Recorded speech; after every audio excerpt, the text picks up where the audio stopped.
Still got it. Still got it.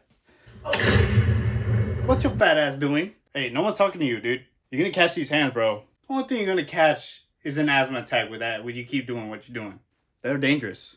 They're dangerous. Keep moving that fast. Cholesterol's gonna kick in, bro. Dude, I don't even know why I bring you into these damn videos. And plus, I mean, you look like a damn sofa cushion, bro. I mean, if you're in shape, I think round is the shape.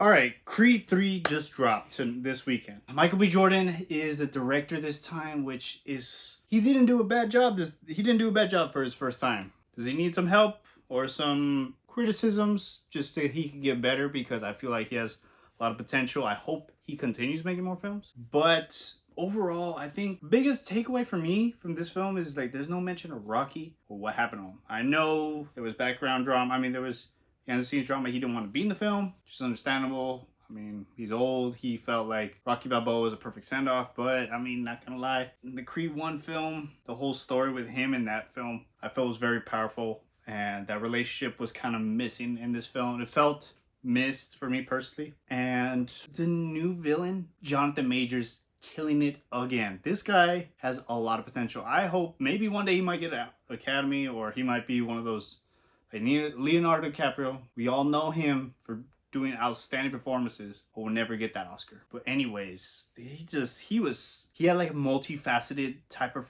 performance, and it was very nuanced. Like you could feel like there's something off about him. And with other villains, or like especially Creed villains, or just overall Rocky franchise villains, you could tell that the villain right away. With him, it's like you kind of feel bad too, but then whenever the film and the plot started coming along, you're like, okay, I get it. And another thing to that is it felt very confusing at some points, like without giving anything away, it just felt very like, what did he do wrong? Michael B. Jordan, in this film, I feel like he does a lot of telling instead of showing, and I think that's the biggest criticism I could give to this film. Not to say it wasn't bad. It wasn't bad at all. But, I mean, there's a scene towards the end. I don't want to give it away. Like, up to the fight, the build-up of the fight. I mean, it's kind of like, I hate to say this, but it's like a generic boxing film type of story. I think it would have been a stronger film if it was resolved during the fight. I think those are the most powerful moments when films do that. It's resolved in the game with emotional stakes. But in this one, it kind of just, without giving away, it kind of breezes through it, which I didn't like that. I mean, other than that, it was a strong film. It's not to say it wasn't bad. I'm not saying it's bad. It's just these are the criticism I have. And let's get into the stuff I actually did like. The action scenes. So some of the, especially in the beginning, the action scenes with Michael B. Jordan, it kind of reminded me like if he played Fight Night, the games, like especially the last ones where like everything slows down for a counter punch. That's what it felt like when I was watching this film. It was very exhilarating. I love the fights in this film. I'm not gonna lie. This one felt more realistic because, and don't get mad, guys, but in the Rocky films, like the thing that throws me off is I used to be a boxer. Or I tried doing boxing for a couple years, but life happens. But the way they fight, like having like the big old like haymakers, leaving themselves open, that shit just, even watching some of the Creed films, I was like, that's not how you're supposed to fight. It doesn't look realistic, especially like the body types. I feel like Michael B. Jordan looked more like a weightlifter in this one than he did as a fighter. But those are just like some boxing stuff personally. But other than that, the fight scenes were incredible. I feel like in this one, the fight scenes felt very more realistic than what we got previously. And I know I kind of want more. I want more Creed films, to be honest, guys. And in this one, also another thing, Michael B. Jordan, I feel like he delivered his best performance because unlike the other films, I never really bought his anger. It never felt genuine. It felt like he was trying too hard to be angry.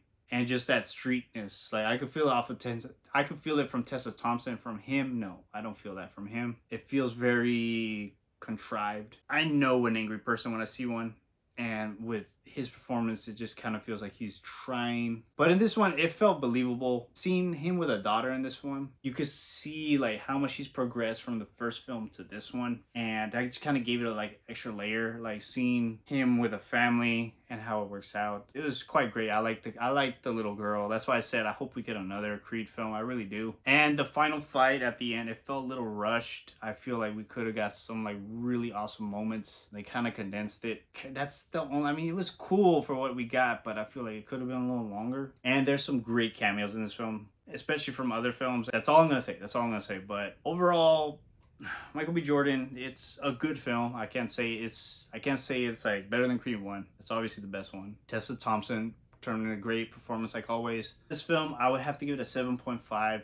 I mean, the action scenes were great, fast, kinetic. The only thing I have to take away from it is the storytelling is more tell, not show. And I think in the future, I hope he directs more, because I feel like he has a good sense of direction and with the actors, especially with, and Jonathan Majors. Oh boy, that boy, supposedly he worked out 3 times a day. Get ready for this film. I feel bad for the Avengers because they're gonna take a big old ass whooping after this. Jonathan Majors was a major standout in this film, and I kind of wanted more of him in this film. It's a great time at the movies. Be on the lookout for more reviews this month, because there's a lot coming out. 65, John Wick, and Shazam, Fury of the Gods. So I'm ready. I'm hyped for this month. It's gonna be a bombastic month for movies. But let me know down in the comments below, what did you think? Also, how would you rank Creed films / Rocky films? Let me know your list down below. Please, I would love to know and debate. And we're not going to listen to IGN's list. I want to hear what y'all think. Let me know what y'all's favorite is. Mine personally, Rocky Balboa, my favorite. But deuces guys, y'all have a good one. I'm out.